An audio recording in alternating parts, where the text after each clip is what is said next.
ৰেঙনি টিভিত সম্প্ৰচাৰিত হৈ থকা অসমৰ এখন জনপ্ৰিয় ধাৰাবাহিক বাউলী ফাগুন। এই বাউলী ফাগুন ধাৰাবাহিকখনত কুহিৰ মোমায়েকৰ চৰিত্ৰত অভিনয় কৰা অভিনেতাগৰাকীৰ প্ৰকৃত পৰিচয়ৰ পৰা আপোনালোকে জানিব বিচাৰে নেকি? যদি আপোনালোকে তেখেতৰ প্ৰকৃত পৰিচয় জানিব বিচাৰে তেতিয়াহ'লে আমাৰ এই ভিডিঅ'টো একেবাৰে শেষলৈকে চাই থাকক। তেখেতৰ প্ৰকৃত পৰিচয় কি, তেখেতৰ ঘৰ ক'ত আৰু তেখেতে কেনেকৈ অভিনয় জগতত খোজ দিলে, তো সম্পূৰ্ণখিনি আজি আপোনালোকক ক'বলৈ চেষ্টা কৰিম।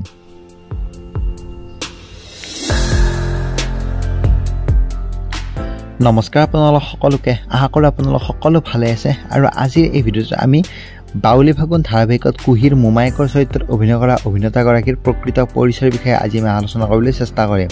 বাউলী ফাগুন ধাৰাবাহিকত কুহিৰ মোমায়েকৰ চৰিত্ৰত অভিনয় কৰা অভিনেতাগৰাকীৰ প্ৰকৃত নাম হৈছে মনোজ গগৈ আৰু তেখেতৰ ঘৰ হৈছে শিৱসাগৰ জিলাত।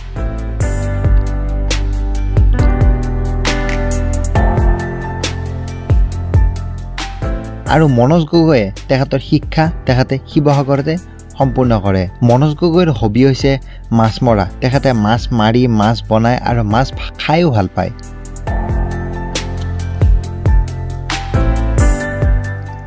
যদি আমি ক'বলৈ যাওঁ তেখেতৰ অভিনয় জগতৰ বিষয়ে, তেখেতে অভিনয় জগত প্ৰথমতে সৰুতে তেখেতে স্কুলত ভেকশ্যন আৰু নাটক কৰিছিল। তো তাৰ পৰাই তেখেতে অভিনয় জগতৰ প্ৰতি আকৰ্ষিত হ'লে আৰু তেখেতে প্ৰথম অভিনয় জগতক খোজ দিছিল 2000 চনত। 2000 চনত এখন ইপাৰ সিপাৰ বুলি ছবি তেখেতে অভিনয় কৰিছিল, কিন্তু বৰ্তমান সেই ছবিখন ৰিলিজ নহ'ল।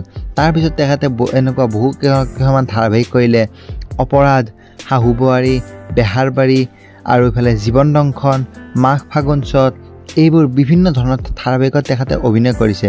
আৰু লগতে তেখেতে বহুত এনেকুৱা ছবিও কৰিছে, অহেতুক, ইছ্যু, বহ্নিমান, এনেকুৱা বহুত তেওঁলোকে ছবিটো অভিনয় কৰিছে। আৰু তেখেতে 3 বছৰ ভ্ৰাম্যমান থিয়েটাৰত তেখেতে অভিনয় কৰিছিল।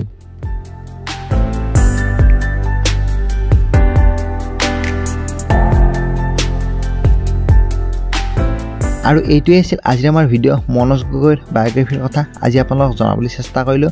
যদি আপোনালোকে ভিডিঅ'টো চাই ভাল পাইছে ভিডিঅ'টো এটা লাইক কৰিব আৰু চেনেলটো যদি আপোনালোকে এনেকুৱাকৈ অভিনেতা অভিনেত্ৰীসকলৰ বায়'গ্ৰাফী চাই থাকিব বিচাৰে তেতিয়াহ'লে আমাৰ এই চেনেলটো ছাবস্ক্ৰাইব কৰিব যেন একেবাৰে নাপাহৰে। ধন্যবাদ।